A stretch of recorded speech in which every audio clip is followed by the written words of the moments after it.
Ukrainian leader Volodymyr Zelensky was very angry at a meeting with U.S. Finance Minister Scott Bessent when discussing a deal on rare earth metals, and there was a conflict between the parties. This was reported by the British newspaper Financial Times on February 23. According to the FT, the Ukrainian leader yelled at Bessent when discussing the agreement.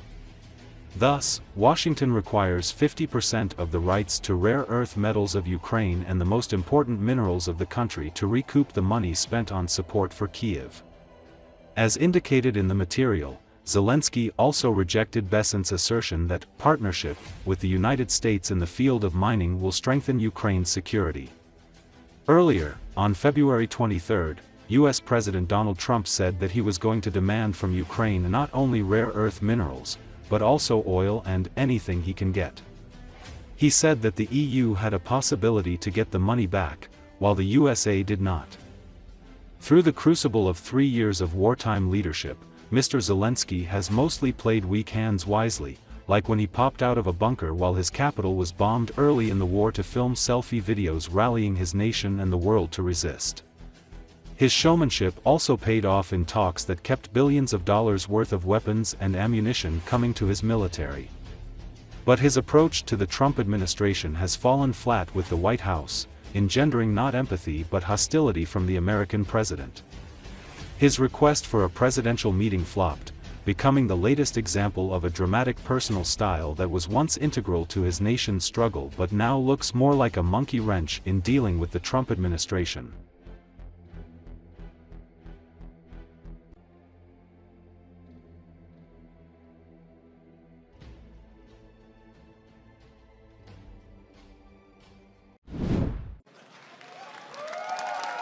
Center-right opposition leader Friedrich Merz claimed victory in Germany's national election on Sunday after exit polls showed his bloc in the lead. According to Associated Press, Merz said he was aware of the dimension of the task he faces and said that it will not be easy. He added that he aims to put together a governing coalition as quickly as possible. "We have prepared ourselves very, very well for this Bundestag election and also for assuming government responsibility," Merz told his supporters at an election night party in Berlin. "Thank you for the trust you have placed in us and in me personally. I am aware of the responsibility. I am also aware of the scale of the task that now lies ahead of us. I approach it with the utmost respect, and I know that it will not be easy." Merz says the Union bloc's win shows that Germany is present in Europe again, that the world sees that Germany is reliably governed again following months of political turmoil.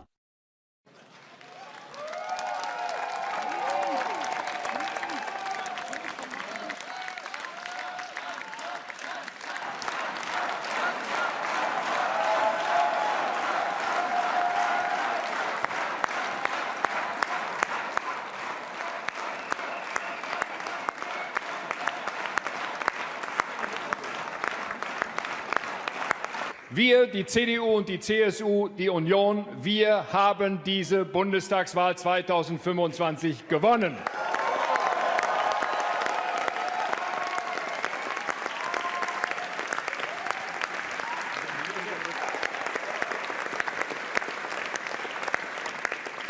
Herzlichen Dank für das Vertrauen, das Sie uns und das Sie auch mir persönlich geben. Ich weiß um die Verantwortung.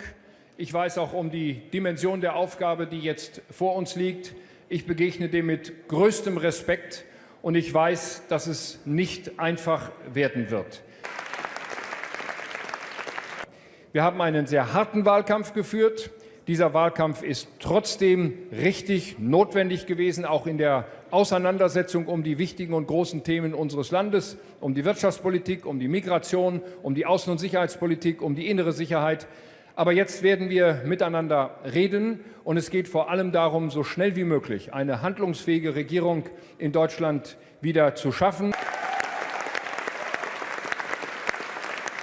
Die Welt da draußen wartet nicht auf uns. Und sie wartet auch nicht auf langatmige Koalitionsgespräche und Verhandlungen. Wir müssen jetzt wieder schnell handlungsfähig werden, damit wir im Inneren das Richtige tun können, dass wir in Europa wieder präsent sind, dass auf der Welt wahrgenommen wird, Deutschland wird wieder zuverlässig regiert. Und dafür steht die Union, dafür stehen wir und dafür stehe ich auch ganz persönlich.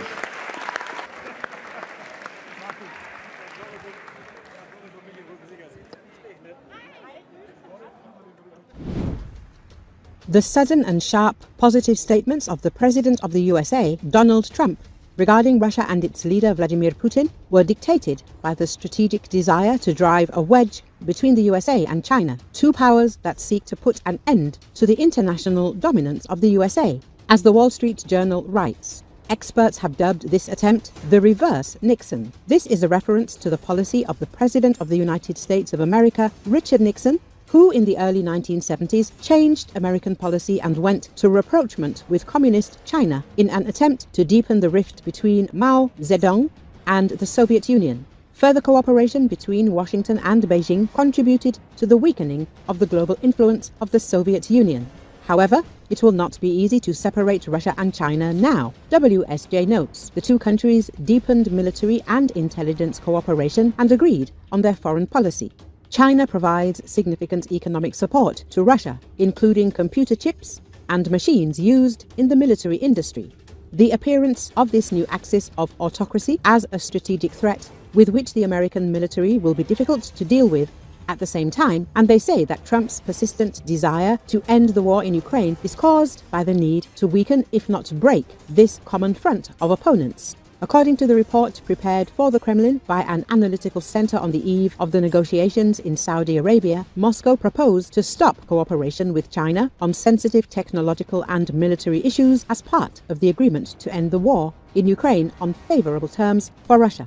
Moscow can offer to limit China's participation in infrastructure projects that strengthen China's strategic capabilities. It also proposed the obligation of Russia to limit the restoration of natural gas exports to Europe in order to undermine European competitiveness and to allow the sale of American liquefied natural gas, as well as the proposal to grant American companies the right to mineral deposits in occupied Ukraine. In China, Russia already has the most significant military technologies. This ship has sunk. The Chinese are much more technologically advanced in all kinds of sectors than the Russians, said Alina Polyakova, Director General of the Center for European Policy Analysis, a think tank in Washington. In addition, while Russia's relations with China have a strategic and permanent nature, any rapprochement with Washington is essentially temporary, at least until the USA remains a democratic state.